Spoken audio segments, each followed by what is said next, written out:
on this episode of That Kingsville Podcast. Candice Glass and Cashtyn Foster are here with us talking about baseball, softball, and some pretty interesting opportunities that Cashtyn's got.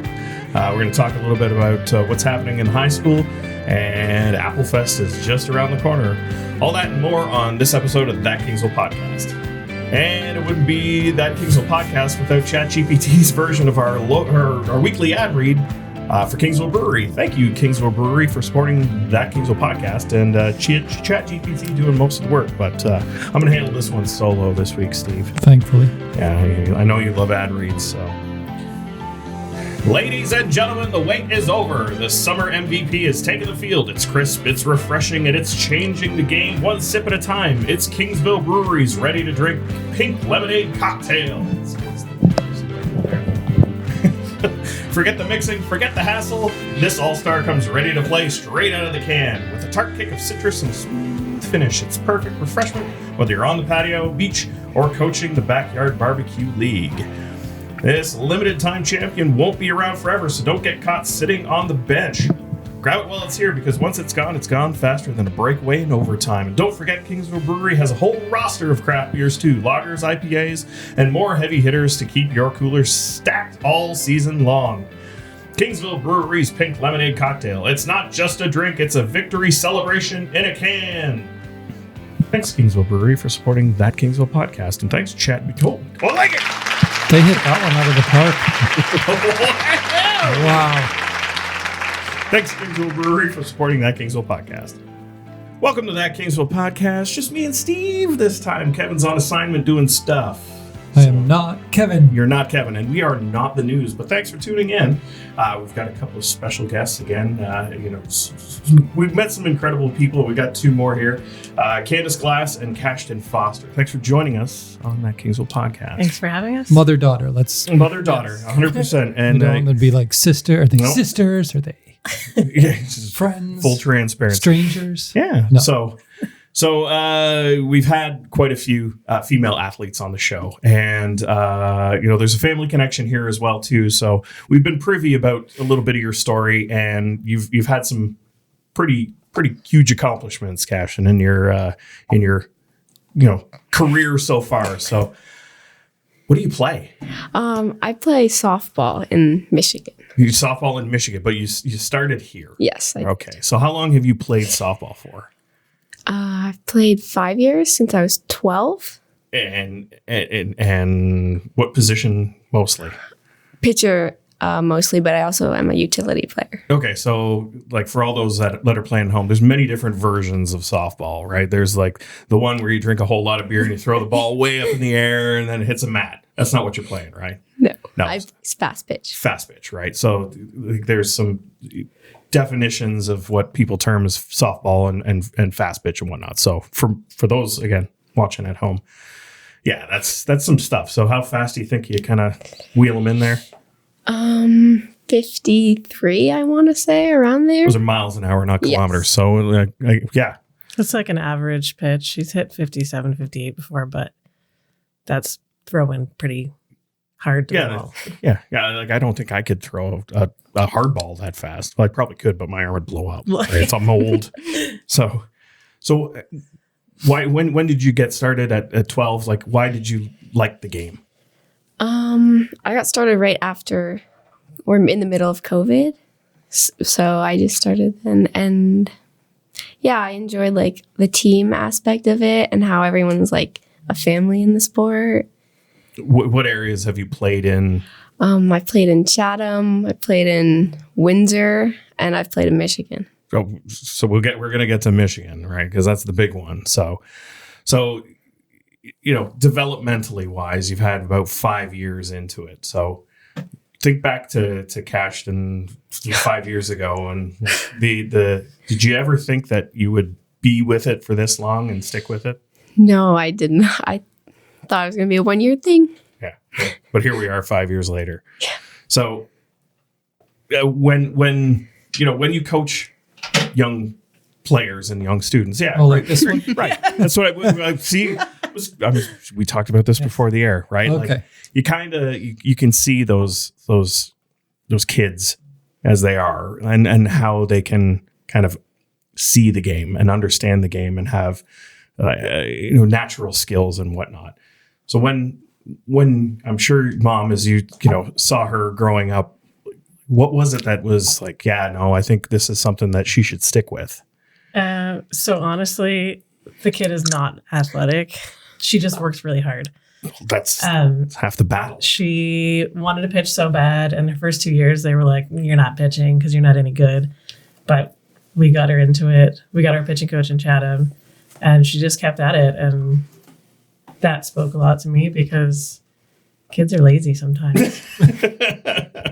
And she's worked really hard. She has worked really hard. And we've sought better coaches at higher levels. And she's stuck with it. And it's not been easy. So through that process, I was just going to say, the statement, she's not an athletic kid, I do find interesting because I do think there's got to be some genetics there. I mean, I think back to Candice as a soccer player and her brother Clinton as a soccer player, and they have athletic ability.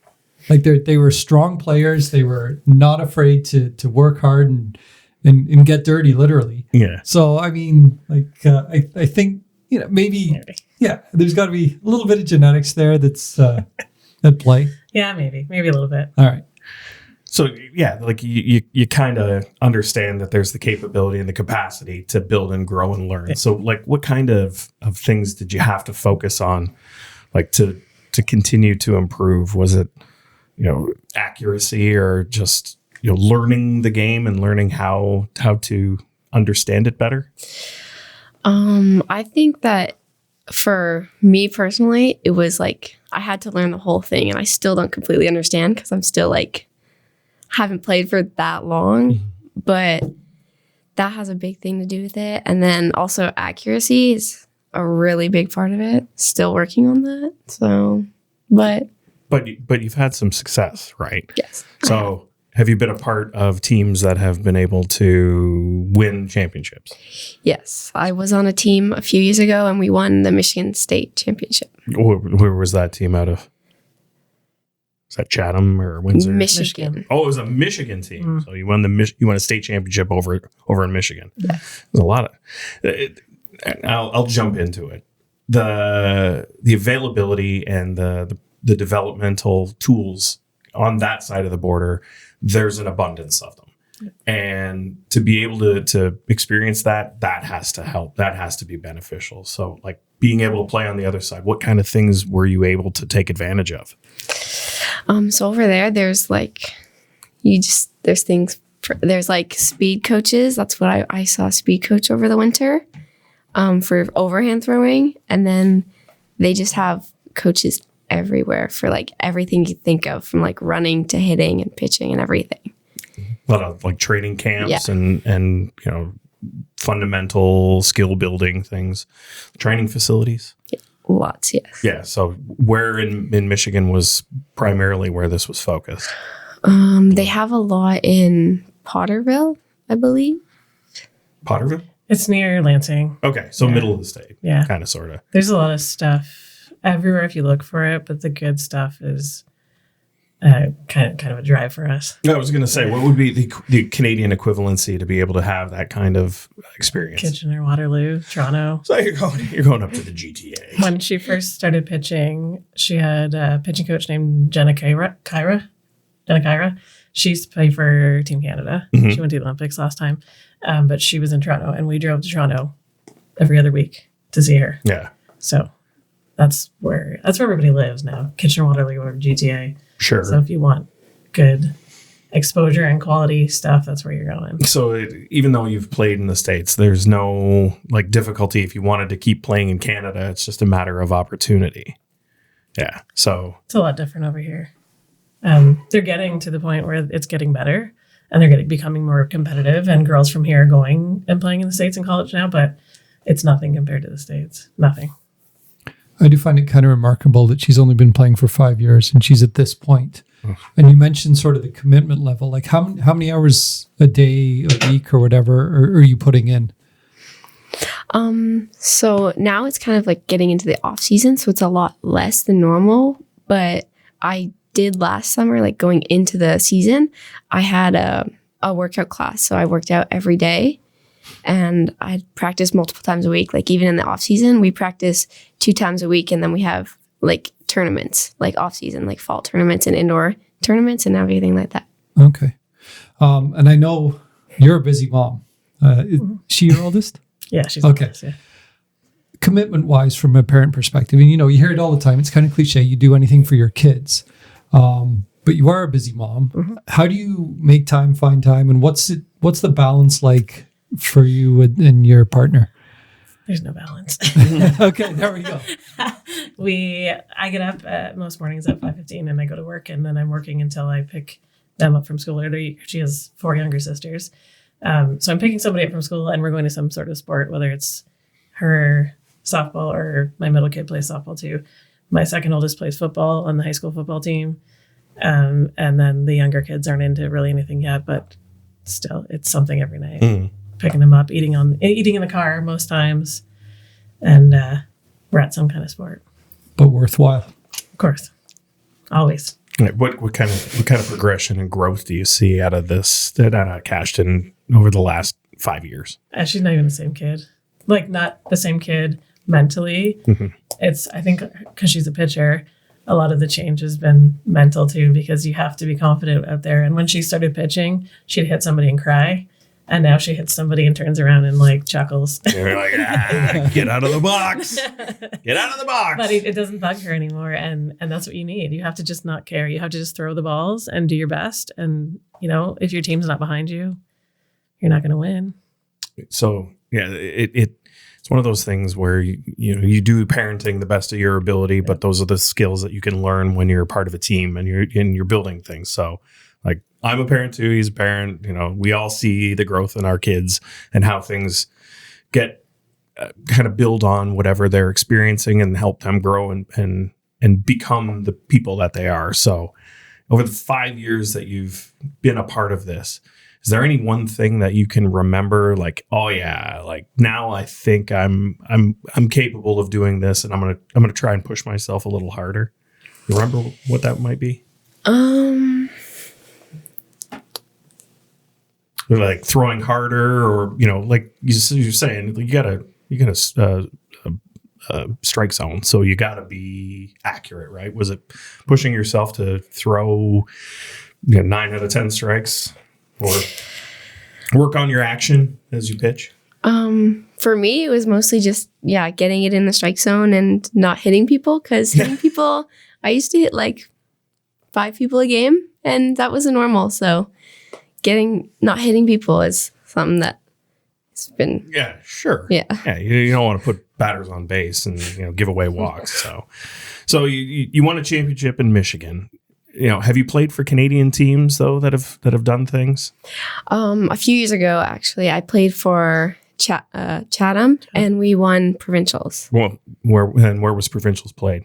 They were in Stratford. So provincials meaning the GTA, as we were talking. Everybody from Ontario. Right. So, it's telling me that if you're able to compete against where all of the resources are, there's a pretty good solid base for baseball down here. Did you get to go and play elsewhere outside of Canada, US? I did last summer. I did go to the Dominican to play for the US. And we've just played a bunch of Dominican teams, and I usually go to the Dominican and lay on a beach, right? Like they have this thing called all-inclusive resorts, and the times that I've been to the Dominican, there's no sport or effort. What was that like? It was fun. We got to meet new people and play really like different games. Like we've never seen that kind of people before, and it was different. But it was fun. Were they more competitive? Because baseball is, to use the line from Ted Lasso, baseball is life. They work really. They were tough games, but most of them were like younger, or they were like older than us. So they were either just getting into it or like about to stop playing. But so did you get selected for this team? I did, yes. Oh, so geez, we're being a little bit more modest. So you played for an American team with a whole bunch of how many other Canadians on the team? None more Canadians. None. That's very good grammar on Dave's part. I like that one. So where were the other girls on the team from? Most of them were from Texas and Oklahoma. What kind of team was this? They were pretty good. Yeah. There was a bunch of college girls who had just finished their 2 years at a junior college in Oklahoma, and hot dog, they were good. Yeah. Yeah, they take sports pretty seriously on that side of the border, especially if you're going to travel Dominican. Yeah. So you saw a whole bunch of different types of ball being played and whatnot. Did you learn anything? Like, was that an experience of like, yeah, I think I can do this? Yeah, it was very different, but I learned how to be like click with people quickly, because we were only together for 4 days, and by the end of it, we were all like best friends. So how many of those players had you played against beforehand? None of them. None. Nah, so now we're networking a little bit, right? So skip ahead. You done high school?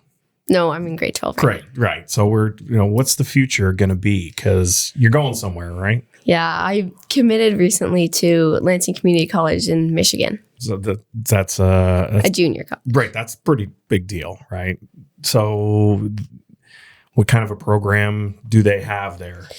I'm going for criminal justice, but they have tons of different programs. Like they have like tech programs. Mm-hmm. They have all kinds of programs. And Lansing's not too far, but no, it's far enough. Yeah, it's far enough. Yeah, I know, Mom. But I don't have to go over there every other day when she's like, "No, I don't feel good." Well, the border's not that bad these days, right? No, it doesn't back up. So Lansing, Michigan. Yeah, next be September then, right? Start August, September, right? So that's a Division II school? Mm-hmm. Division II and JCAA. So we decided to go there for her to go there because they have the best program in Michigan. They've made it to the College World Series for the last 5 years. 5 years, something like that. But like she has had opportunities to go other places. Like anybody will take a pitcher who's willing to work. But I think this is the best decision because they're the most competitive team in Michigan. So sure. Like Canadian universities, though, not even close. They're getting there. I would say they're getting there. Yeah. It depends on the year. St. Clair had a really good team for a few years, and Durham has a really good team this year. But I think that like it's closer for us to go to the States. Sure. And if you've got the opportunity, the door's open, walk through it. Yep. So how excited are you that this is the deal? I'm very excited. You've been playing over there enough, right? So it's not going to be too foreign. It's just going to be like, hey, now I'm on my own, right? Yeah. So what kind of a area does this team travel to? Are you going out of state mostly, or most of your games kind of interstate? They have a bit of all of it. They have some in Michigan, and then they have some out. And then for a spring trip, they go to North Carolina or Florida, I think, every year.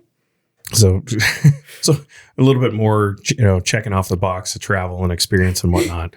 10 days on a bus and just with the team, they went down to Alabama last year and then to Florida and across and up the coast. But they said that if the girls want to continue on to a 4-year school after the 2-year school, they will get them on their schedule for the following year so their coaches can see them. Well, that's incredible. Yeah. Yeah. So then you can play for a Division I school, or you can take your talent back to Canada. So, they sure no, but that's an amazing opportunity, right? Like you got to understand that all the work that you put together is giving you these opportunities. So, do you have any inspiration from anyone that is kind of like, I think I can be like that person?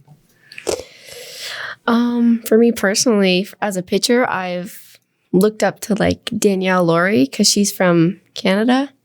So it's been her, and then I've like some other Canadian pitchers like Jenna, and kind of just people like that. Are you on the radar for like Canadian national teams? No, not yet. When do they start kind of seeding really for Olympics? Now because they run a U15 national program now. Yeah. It's getting bigger. The sport's getting bigger. Well, yeah, that's why we're talking about it, right? And we're very fortunate to have the connection here to be able to talk to you now. So like years in the future, after you've had a long career and 3 Olympics back to back. That's not, No. The girls from the former Olympic softball team have been great. Like we met Natalie Weidman, who's on the current national team. Joey Lai, who is from Ontario but lives in Florida now. We met her in Florida. She did some training with her down there. They're all super accessible and super nice girls. So it's not out of reach. I'm going to go back to the 5-year thing again because it's still quite incredible. And because you think about hockey players, they start playing hockey 4 or 5 years old, even soccer players and stuff like that to start at 12. So I'm going to ask you what advice you would give to maybe your younger sisters or your younger sister's friends or someone who just looks up to you and says, "Hey, you're a great pitcher. I want to get into the sport. I'm 11. I'm 12." What advice do you give to them? I just say you gotta just put your head down and work hard because especially starting at like an older age, like 11, everyone's gonna not gonna want you to pitch because you're older than people who have pitched since they were like 10 or 7. So you just gotta put your head down and work hard. And it's if you can do it, or if I can do it, you can do it, right? Right. Like those are the things that a lot of people don't understand. Fear prevents people from taking risks, and there's comfort in knowing your boundaries. But it sounds to me like you've just basically said, you know what, I'll take whatever it is on and go. Now, do you remember a time when you felt like I don't want to do this anymore? Was it after you just hit somebody in the head and they fell over and you're like, I'm not supposed to do that? I would say probably about 2 years into when I was playing, and I was not good. And I would see everyone around me, they were so much better than me, and I just didn't want to do it because I couldn't measure up to those girls. Like I wasn't near as good as any of them, and I didn't want to play if I wasn't as good as them. But so how'd you keep going? My mom kept pushing me to go, so I kept going. Pushing or just suggesting? Like headlock or just saying, hey, Yeah. you can do this. Like you're not giving up kind of. We have conversations all the time. Like, man, if you don't want to do this anymore, you don't have to do it. Mm-hmm. And it's always the answer is no. Life is tough, especially for teenagers. And but you can tell she's passionate about it. She just needs a break sometimes and needs to be encouraged too by me or other people. Well, and if she's going to go into a program where there's some focus, as you said, they're the best program in Michigan. That's a big deal, right? That's enormous, and it'll give you the ability to grow even further with some outside reinforcement as well, too, right? Family's one thing; they're great, and it's like, oh, mom, oh. But when somebody else that's outside of that route is saying, "Hey, let's do this, push, you're better," it kind of means a lot, right? I'm sure you've had coaches throughout your I want to say long career, but your career is a baseball player. Like, do you remember something that a coach kind of helped you with, or said, "Hey, I can do this because my coach believes in me"? So I think for me, it's mostly just like my coaches just telling me they got my back and like I can do it. But like normally it's just when my coaches say something to me about something, I'll just like kind of brush it off because when they come up to me, I'm like, just either it's because I've messed up and walked like 3 people in a row or I just hit someone. So you have to be able to brush that kind of stuff off in a game too, because if you take it all in and sit on it, it's going to make your game worse, right? So I guess you have that self-ability to just kind of tell yourself, you know what, no, coach, I got this. And you kind of refocus yourself. You don't need someone to kind of, I think, because sometimes I think for players it is, you just see the coach take 2 steps towards you and in that moment, okay. You're a coach too, right? Like you've got your... Not a player, but... Yeah, but you've got your way of coaching and you understand and how to identify. So like you can see how you've encouraged players to take risks and push themselves and whatnot, right? Like there's things that you don't necessarily think about it in the moment because, coach is yelling at me or, I messed up. But really, it's a lesson that's helping you build and grow. And obviously, because of your accomplishments so far, I think it's working. So, like, Candice, is there more that outside of this collegiate experience that you think that is going to be beneficial for her? Or is this like sky's the limit. Here's the elevator. You're hitting the button on the way up. I think as a person growing up, it's all going to be good. Excuse me. Being in a team environment, I like having coaches who are better than me because I coached her until 2 years ago. But like growing as a person too through the sport and experiences, and now getting to move to the States and getting those experiences too, because it's another world over there. I think it's going to be good. Yeah, and having to be self-reliant, right? Like you're going to build friendships, you're going to have coaches and support staff, but it's going to be you, it's a tough thing, right? We all had to move out on our own, right? I remember when I moved out and it was like big, now what? But you figure it out fast. And if you've got the ability that you've got your team around you, I think I'd like to chime in just a little bit. Yeah. Because we always, Candice's mother and I always kept herself, Candice, and her brother Clinton in sports. And I think it's a huge developmental tool. And I think it's made them the people they are today. And that's like why Candice is doing so well with Cashtyn and her other sisters. And, they really enjoy their sports, which is a good thing. It keeps them out of trouble, keeps them focused. For the most part. Yeah. For the most part. Candice has gotten her own trouble, but that's a different story. but hey, I still play soccer. I know, and I'm proud of both my kids and how well they've done, and personally and in sports, and so I think it's a really good developmental thing to have kids in sports. Yeah, long term, especially. Like I know the counter end group, they're like, if we can keep them in after the age of whatever it is, 15, 16 or whatever. I mean, that really, I think, is another step in mental development. So yeah, and girls and women in sports, it was never the popular thing, right? So like there had to be some challenges there because you had to travel, right? Like in order to find the teams and in order to find the resources, you got to go further than it would be with boys.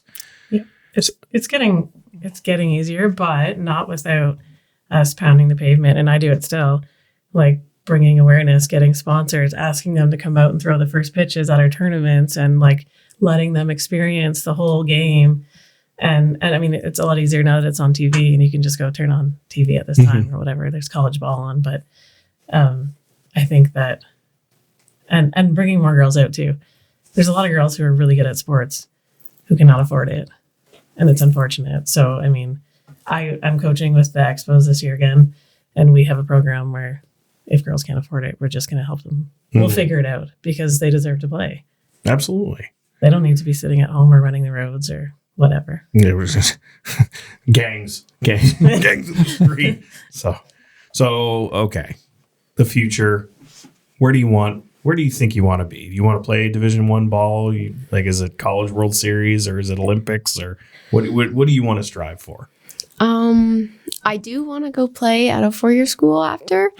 I'm looking at a few Division I's to tell them which one. Mm-hmm. My top goal is Penn State. I do want to play at Penn State. You want to be a Nittany Lion? I do. Wow. That just for do they have a storied program, or is it just you like? They have a good program. Yeah. Also, whiteout games. Oh, it's fashion. I should know, teenage girls and whatnot. I've got 2 of them. Don't worry. I understand. So you're going to obviously hope and hope that a scout will see you and apply and do what. So, but Olympics, maybe? Yes? No? We'll see. Maybe. So you said you're going to study criminology? Yes. Okay. So, when baseball, if it does come to, or softball, I should say, when it does come to an end, what do you want to do with your career? I was thinking maybe a police officer, but I'm not exactly sure yet. Do you imagine her apprehending the criminals? Got him. Yeah. It's like Batman's got the go. little thing, yeah. Is that was it Worth or Rawlings or Foster got him again. Balls? Wow. So yeah, okay. So some sort of criminology related thing, and then maybe baseball on the side.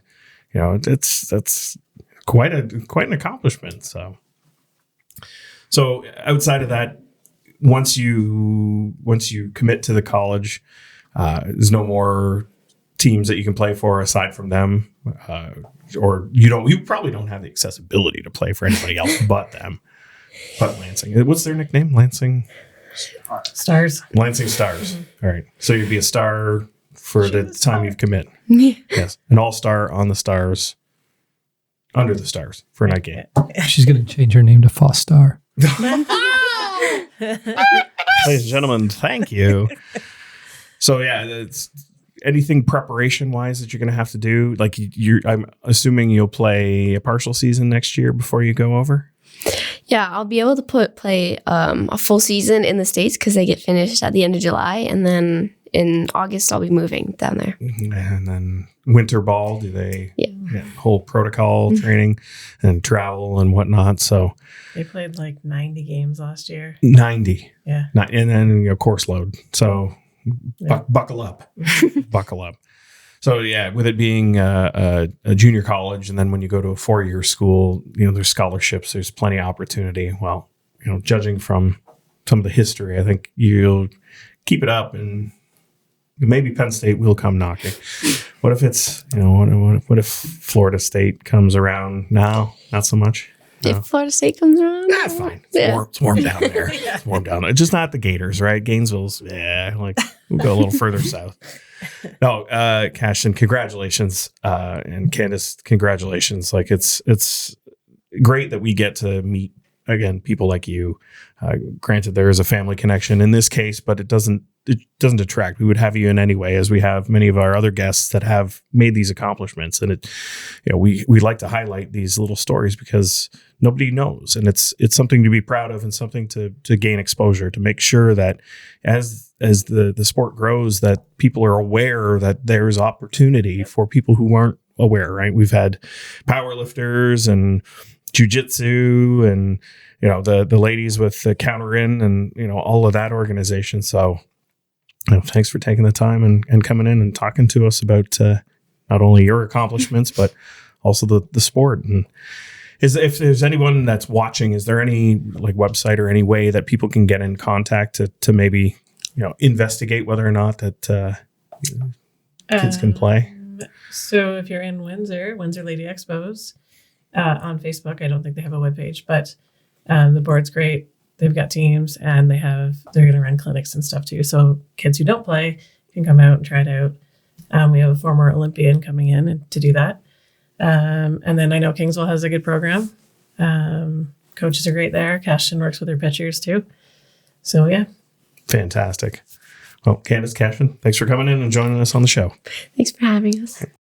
Now joining us on That Kingsville Podcast, special correspondent from the high school, Andrea Hunt. There is a family relation, but she is one of 2 ministers of publicity representing the Coyotes. Andrea, welcome to That Kingsville Podcast. Thanks. Well, hey. I'm so happy to be on. Well, you should be. It's a fantastic time that you were able to set aside a few minutes to tell us all about what's happening at the school. So, Andrea, what's the Minister of Publicity's responsibilities? So, Minister of Publicity overall works on the social medias, makes announcements for the school intercom type thing. But we just get all the info about what's going on at school to post it online to all the people, so that everyone knows about it. And there's 2 ministers, yourself and Julia McInnes? Yes. Yeah. So next episode we'll have Julia and you both representing, but it was an impromptu occurrence, and she's at my house, so we just called her. So thanks for indulging me, Andrea. I love you. But love you, Dad. Steve's here as well too. So if he barks a question at you, you can just answer away. So what's happening now that school has started? That's bark. Yeah. Well, whatever. Okay. The 2025-2026 school year. What's happening at the school? So not much has started so far, because it's just the start of the school year. But we've had a few trips just start to get planned, and a few little sport type things. happening. So the Stratford and Celtic and grade 11 Caldwell walk are all like school trips that are coming up. And then tennis, golf, cross country, boys volleyball, and girls basketball are all the starting sports that are happening right now. But there will be more sports to come. Like grade 9s have the grade 9 day coming up on Friday. What's grade 9 day? It's like a day to welcome the grade 9s where we play games, dress up like in a certain color that they get put into group for. And like just a day to welcome the grade 9s. Yeah, you were a grade 9 last year. Did you find it fun? Yeah, it was fun. I mean, we didn't have it at the start of the year since like everything was so new.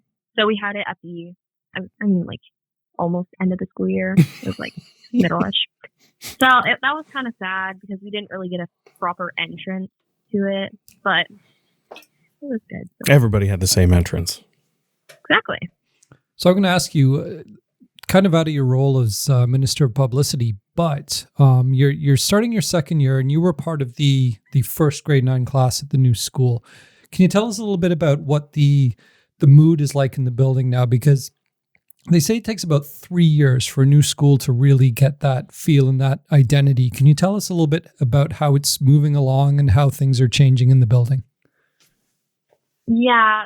So far, we have started to put stuff up in the hallways and up on the walls, but we are not allowed to put very many things up. It's still kind of plain, but we want to get some funding to put some stuff up, some like inspiration quotes, stuff like that up on the walls so that like instead of it being white, boring, plain, all that type of stuff. Builder beige. Yeah. Like a prison cell. No, but, it's a high school. But it's a work in progress.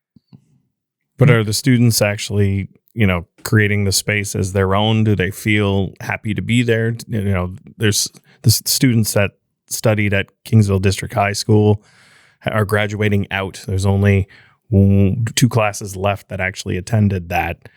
So, as those older students move on, are people identifying this school as theirs? I'm sure once like a few more years pass, it will start to like feel like home. I mean, so far it's felt like I never really experienced the old, like the KDHS. So I wouldn't know what it would feel like to be there. But from like what most people have told me, it's kind of felt the same, besides the atmosphere is different. But okay, so there's progress being made, and so do you see the student council having obviously a key role in improving and working on that sense of community and feel in the new school? Yes, 100%. I feel like we have the most as student council, the most responsibility to make it comfortable because we are the leaders. We are like the people who are doing the most, as in like the students who are like the most involved, the most like planning, organizing. Yes. Yeah, exactly. And I guess that's true because sports aren't for everyone, arts aren't for everyone. But with student council, you're trying to plan events that are for everyone, whether it's an assembly or, like you say, a walk or a trip or something like that. Mm-hmm. Okay. It's like student council is very important. So as Minister of Publicity, you said, did you handle social media? Yes. Okay, what are the accounts? So we just had to make a new TikTok account because no one had the password. It was really disappointing. Somebody write it down this time?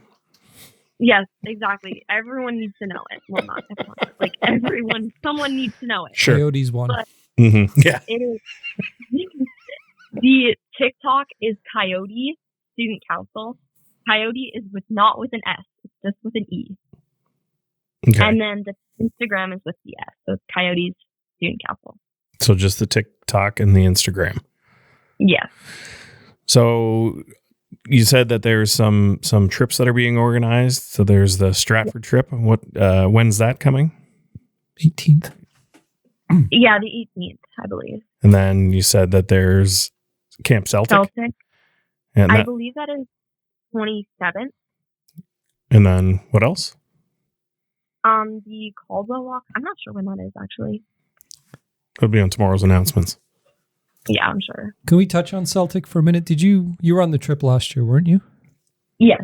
Okay, so I know that's sort of a big sort of stepping stone for grade 9 students, and I know leadership students, so grade 11s and 12s have the opportunity to go. In your opinion, how valuable is that trip to grade 9 students in taking part in the, 3 or 4 days away?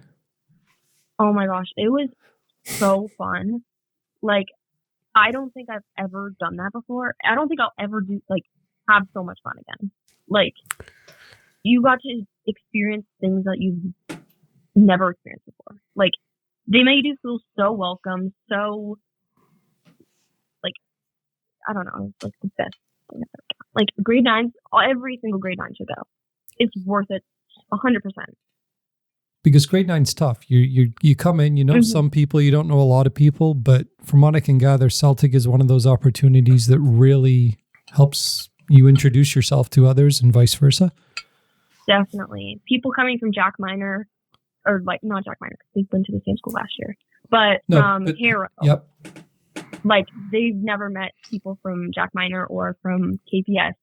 They are now meeting them and have not talked to them very much, at least. So I definitely think that they should go and meet new people, because I think Essex also goes at the same time as us. So I met new people at Essex as well when I went last year. Yeah, maybe it's Leamington this year. Something. Anyway. Leamington. Yeah, community schools. So you highly, so you're pumping the social media to make sure kids are aware of what's happening in the school. Yeah. So Andrea, since we're the local podcast that talks all about Kingsville, this is going to be a routine thing. Every episode that we do, we'll look to see if there's anything that we should be communicating about the school and directing people to social media. So you got sounds amazing. Guys, go follow the TikTok and Instagram. What are those handles again? You know how old we are, right? Yeah, the TikTok. No, but people need to know if they're kids' parents, need to know all the scoop. She's good. Yeah. She's good. No, I think we'll be just fine. All right, Andrea, you need to go back and do all your homework. Thanks for taking a few minutes to talk to us about what's going on in the school. And yeah, all right, go brush your teeth. Bye, Dad. Love you. Bye, love you. Thanks for coming on the. She hung up. That was that. That's teenage girls. Oh, Steve. Yeah. No. Now we got an inside scoop where we can get anything that's happening with the student body. Which last year was a bit of a transitional year, right? New school, everybody's kind of cutting their teeth. There wasn't really the identity, and as Andrea's not elaborating on, and you touched on, because Tammy works there as well too. They're going to come into their own. So. And I didn't want to necessarily put Andrea on the spot, but she's in a great position having been part of that first class. And, you knew last year, for the most part, the grade 12s had sort of, before they set foot in the building, checked out of a new school. You spend 3 years at KDHS. You go to a different school for your final year. You're going to make the most of it, but it's not the same. This year's grade 12's somewhat of a similar position. They're going to end up splitting their high school career between two, but, and I think I may have mentioned it on a previous podcast, but there was an event at the school last year, and it was the grade 9s and 10s that had the greatest turnout, which was a positive sign, because that's what you want. And you want to make sure that those last year's grade 9s and 10s, this year's 10s and 11s, carry that onto their grade 11 and 12 year. And that's how you're really going to foster a great community spirit in a new school amongst the students. It's interesting that she touched on the posters in the buildings, because, it's funny you mentioned homework, because I'm going to out him. My son forgot his math homework, so I took him back to school. And, the atrium, which we've talked about, is one of the jewels of that school. There's welcome signs up on the windows and stuff like that. But, we've been a couple of times, and it needs some life. It needs some spark. It needs some identity. Character. Yeah, some identity. And that's going to happen, right? Like, it's tough. It's tough for faculty to transplant because having been in their respective buildings for so long, whether it be the elementary end or the high school end, now working within new areas, new confinement, new barriers, understanding, hey, what identity are we going to work through? Yeah, we got the nickname, we're the Coyotes. But what does that mean? What inspiration are we going to be able to kind of put on the walls? As she mentioned, quotes, pictures, paintings. KDHS had a lot of that, but that was over years and decades. Yeah. So, I think it's great that the student council has taken that under their wing. And I know that from what Andrea has been telling me that they've been doing so far, they're putting a full push to try and create that sense of community, that sense of belonging within the student body. So they have, and and my daughter is also in student council, and one thing that's happened at a couple of swim meets is she's gone and turned around, and on the back of her hoodie is a clothespin. Someone has actually stuck a clothespin on the back of her hoodie, and it's got an inspirational quote. And that's one thing they did for the grade 9s this year is they took that idea and kind of discreetly placed some clothespins to try and say, hey, welcome. Mm-hmm. Today's going to be a great day. Whatever. I don't know what the messages were, but sometimes it's the little things like that can start, all it takes that, and then someone feels welcome, and then they're like, okay, you know what? This is a good place. I'm going to move this forward kind of thing. Mm-hmm. So we'll see what happens. Yeah, we all have the nostalgia aspect and the reminiscing of KDHS because it was an established entity within our community, which, everybody from Gary all the way through, eons and generations, we all had our own unique experiences. And now it's their time to build that at this school. So yeah, we'll have her and Julie on through the course of each episode if there's things that are relevant, or if not, I'll just let them do their homework and carry on. But now we're into the school year. Now we're transitioning, like temperature wise, occasion wise. Here we go. Migration Fest is, on the horizon. We've got one more block party scheduled for, I think, the 21st of the month. 20th of September. So it's the third Saturday in September. I think that's the 20th. So, that's upcoming for, the last hurrah. But, as always, this would be the Ruthven Apple Festival. 46th annual Ruthven Apple Festival at Colasantes. Yes, September 27th and 28th, 9 a.m. to 5 p.m. Obviously, it's a great fundraiser for Community Living Essex County. It's raised over $1 million in the time it's been taking place. So just basically it says 2-day celebration packed with fun, flavor, and family-friendly entertainment. Sound like Kevin. Yeah, you do. What to expect? Over 100 craft and food vendors, live entertainment all weekend long, farmers market with fresh local produce, car show Sunday only, and essentially a great community event for all ages. I sound like ChatGPT as well. That's fine. They are looking for volunteers, as most festivals are. If you are interested in becoming a volunteer, you can contact Janelle at 519-776-6483, extension 288, or JVIOLET at communitylivingessex.org. But having been to and covered many events over the years, that's the Apple Festival to me is almost a community within a community when it takes place. Yeah, a lot of the vendors know one another. I'm sure there's some that do a circuit, if you will. I don't know much about the vendor community, but you see a lot of familiar faces. The food is always great. Pies are awesome. Oh yeah. And the music is top notch. I mean, it's as long as the weather holds, and knock on wood it will. It's a fantastic 2 days. We're lucky to have these, like the Harrow Fair at the end of the summer, right? That's I know summer goes into mid-September, but really because everybody goes back to school and it's the end of the break. The Harrow Fair is that first real taste of the fall season, and it's a fantastic event. 104 years or whatever it's been, 132 years, something like that. It's eons. You know, whatever. Well, it's over 170 We're not the news, or something. so it's something like that. But the Applefest, with it being at Colasanni's and having 46 years of consecutive occurrences, that's special in its own right. There's not many other festivals. 171st Harrow Fair. So that was close. 103, 132, something like that. Nobody was alive back then that's here now today, so they won't know that I messed it up. But yeah, to have a consistent fair within our town, that means a lot to a lot of people, because Applefest, we always make an opportunity, or to take an opportunity that weekend and go for a stroll through and see what the vendors are doing, get some popcorn or some apple pie. The apple pies are fantastic. But that's really the real big kickoff for fall, because then you start to go or apple orchard picking, right? Yep. Melligs, or you go on a Leamington or whatever have you, right? Like now it's that season. You start pumpkin spice everything. Oh, that started like a week ago. But you know what I mean? Like, hey, it's a perfect way to celebrate locally the transition of the season and get to support a good organization. Yes. So, yep. And then there'll be Migration Festival, Fantasy of Lights, and the next thing you know, we're sitting here at the end of next summer. So anyway. So one last thing before we end the episode. Last episode, we talked about lights on Jasperson. And I was contacted by Councillor Lowry to make sure that we let everyone know that there are still crossing guards. Yes, there are. Yes. At the lights. So we weren't sure about that last episode, but yes, there are. The traffic lights are operational at the crosswalk and at the intersection.